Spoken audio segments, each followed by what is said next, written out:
ప్రభుత్వం యొక్క వైఫల్యం కూడా మేము ఈ సందర్భంగా తీవ్రంగా నిరసిస్తూ తప్పకుండా మా యొక్క సహనాన్ని పరీక్షిస్తున్నది ప్రభుత్వం.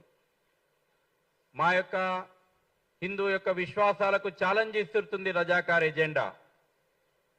దీన్ని హిందూ సమాజం స్వీకరించడానికి సిద్ధంగా ఉంది.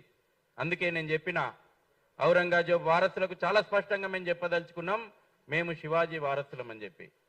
ఒరే ఔరంగీలారా, బజరంగీలు కదిలినని చెప్పి గుర్తుంచుకోవాల్సినటువంటి అవసరం ఉంది. ప్రతి హిందువు, మేము వాడవాడలో ఈ నగరం లోపల 1,00,000 గణపతి మండపాలు ఉన్నాయి. ప్రతి గణపతి మండపం కార్యకర్త, ప్రతి దేవాలయ కమిటీ, ప్రతి స్థానికంగా ఉన్నటువంటి భక్తులందరూ కూడా చట్టబద్ధంగా చట్టాలకు లోపడి ఇవాళ గో రక్షణ కోసం ముందుకు రావాలని చెప్పి పిలుపునిస్తా ఉన్నాం.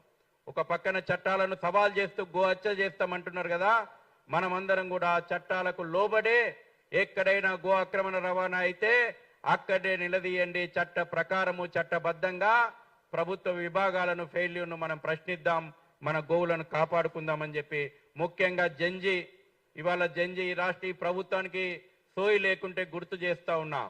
జంజి ఈ రాష్ట్రం లోపట, ఈ దేశం లోపట ఒక అద్భుతమైనటువంటి వైబ్రేషన్స్ తోటి ఉంది. భజన్ మండల పేరు మీదన అద్భుతమైనటువంటి ఒక శక్తిని సమకూర్చుకుంది. ఈ వారం రోజుల లోపట కూడా మీరు చర్యలు కనబడకపోతే జంజి కూడా రోడ్లు ఎక్కుతుందని చెప్పి కూడా ఈ సందర్భంగా చెప్తా ఉన్నాం. ఈ ప్రభుత్వాన్ని డిమాండ్ చేస్తా ఉన్నాం.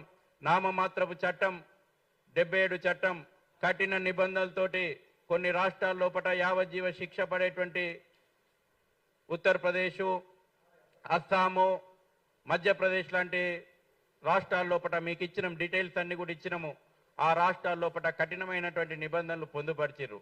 తెలంగాణ రాష్ట్రంలో ఉన్నటువంటి చట్టంలో కూడా కఠినమైనటువంటి నిబంధనలు పొందుపరిస్తే గానీ ఈ యొక్క గోహత్యలు ఆగవు. ఎందుకంటే ఆ దుర్మార్గులకు అలవాటు అయిపోయింది. ఏదో 1000 రూపాయలు ఫైన్ కట్టాలా, స్టేషన్ బెయిల్ తీసుకోవాలా అనేటువంటి వెసులుబాటు ఉండడం కారణంగా, కఠినమైనటువంటి చట్టాలు లేకపోవడం కారణంగా గో హంతకులు పెట్టరేగిపోతా ఉన్నారు. నూతన చట్టం తేవడానికి కూడా మేము ఉద్యమించబోతా ఉన్నాం. అదేవిధంగా యావత్ భక్తులకు కూడా మేము గో రక్షకులకు అండంగా ఉంటాం. మొత్తం హిందూ సమాజం అండగా ఉంటుంది.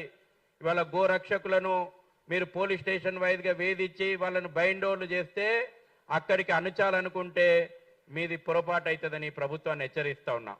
యావత్ హిందూ సంఘాలు, మొత్తం హిందూ సమాజం ఇవాళ గోరక్షకుల వెంట నిలుస్తుంది. గోరక్షకులకు అవసరమైనటువంటి న్యాయ సహాయం కూడా స్థానికంగా ఎక్కడిదక్కడ మా న్యాయ విభాగాల ద్వారా అందించడానికి మేము ముందుంటాం. అదేవిధంగా సహకరిస్తున్నటువంటి లోకల్ లెవెల్లో సహకరిస్తున్నటువంటి అధికారుల పైన కూడా చట్టబద్ధంగా మేము కూడా రిటర్న్ కంప్లైంట్ ఇవ్వబోతున్నాం. ఇంతకాలం వ్యవస్థల మీద ఉన్నటువంటి గౌరవంతో మేము కొన్ని భరించినాం. కానీ చట్టాలు ఒకరికి చుట్టం లెక్క వ్యవహరిస్తే హిందువులు కూడా తిరిగి అధికారుల మీద క్రిమినల్ చర్యల కోసం చట్టబద్ధమైనటువంటి కంప్లైంట్ ఇవ్వడానికి సిద్ధమైతా ఉన్నారు. స్థానిక దేవాలయాలు పూర్తిగా గోరక్షకులకు అండగా నిలవడాలా. ఇవాళ ప్రతి దేవాలయము స్థానికంగా ఉన్నటువంటి గోరక్షకులకు అన్ని విధాలుగా ఆదుకోవడానికి ముందుకు రావాలా. ఇవాళ చూస్తున్నాం, ఈ పోలీసు వాళ్ళు అనుకుంటున్నారు మేము 1,00,000 రూపాయలు 5 లక్షలు అని బైండోర్ కేసులు పంపారు, నోటీసులు వస్తారు. మా అవసరం అనుకుంటే ఆ 1,00,000 రూపాయలు 5 లక్షలు బైండోర్లు భరించడానికి ప్రతి దేవాలయం ముందుకు వస్తుంది. చట్ట ప్రకారంగా ఎదుర్కోవడానికి మేము సిద్ధమైతా ఉన్నాం. కాబట్టి ఈపాటికే ఏసీబీ కూడా పశు సంవర్ధక శాఖ పైన ఏసీబీ దృష్టి సారించాలని కూడా, యాంటీ కరప్షన్ బ్యూరో దృష్టి సారించాలని కూడా డిమాండ్ చేస్తా ఉన్నాము. ఎవరైతే గో రక్షణ లోపట కార్యకర్తలకు అన్ని రకాలుగా అండదండగా ఉంటామని చెప్పి మరోసారి స్పష్టం చేస్తూ వాళ్ళ కుటుంబాలను కూడా ఆదుకోవడం లోపట గణేష్ సేన ముందుంటది. వీళ్ళందరినీ కూడా సమన్వయం చేయడానికి అటు గోరక్షకులను, ప్రభుత్వ విభాగాలను, దేవాలయాలను, హిందూ సమాజాన్ని సమన్వయం చేసి గో సంతతిని కాపాడుకోవడానికి గణేష్ సేన సమన్వయపరుస్తూ ఈ ఉద్యమాన్ని ఒక దీర్ఘకాలిక ఉద్యమానికి మేము ఇవాళ అనౌన్స్ చేస్తా ఉన్నాం. రాబోయే రోజుల్లో చట్టాల్లో మార్పు కానీ అదే రకంగా ఈ యొక్క వ్యవహారాలన్నీ కూడా మూతపడే విధంగా దేవాదాయ శాఖ ఉందండి. దురదృష్టం ఈ రజాకార్ ఎజెండా అమలవుతున్నటువంటి దేవాదాయ శాఖ మంత్రి మాట్లాడుతుంది జై శ్రీరామ్ అంటే పైసలు వస్తాయా అని. మరి వాళ్ళ గోవులను కాపాడితే వీళ్ళకి పైసలు రావు కాబట్టి నువ్వు కాపాడతలేవా? గోవులను కాపాడే బాధ్యత నీ శాఖమైన ఉంది.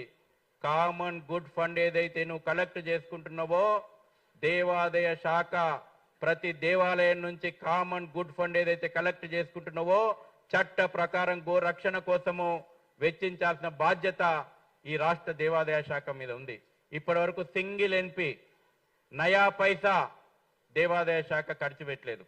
దయచేసి మీడియా సహకారాన్ని కూడా కోరుతున్నాం. రాబోయే రోజుల్లోపట గోవు మనందరం తల్లితోటి సమానంగా పూజిస్తాం. మీడియా కూడా ప్రభుత్వం యొక్క వైఫల్యాన్ని మీరు ఎండగట్టండి. ఇది ఒక రకమైనటువంటి అగ్రికల్చర్ జిహాద్ నడుస్తుంది దేశం మీద. అగ్రికల్చర్ జిహాద్ ఇది. గో సంతతిని నిర్మూలించి వ్యవసాయ రంగాన్ని దెబ్బతీయాలనేటువంటి అగ్రికల్చర్ జిహాద్కు జిహాదీ శక్తులు తెరలేపినాయి. కల్చరల్ జిహాద్ నడుస్తుంది. గో అంటే ఒక జీవి మాత్రమే కాదు, హిందూ కల్చరల్ ఐడెంటిటీ వాళ్ళ గోవు. ఆ గోవును నిర్మూలించాలని చెప్పి కల్చరల్ జిహాద్ నడుస్తూ ఉంది. కాబట్టి మీడియా కూడా మీరు ప్రభుత్వం మీ చేస్తున్నటువంటి తప్పిదాలు, ప్రభుత్వం నిర్లక్ష్యాన్ని ఎండగట్టడం లోపట దయచేసి మీరు కూడా వాస్తవాలను చెప్పాల్సిందిగా కోరుకుంటూ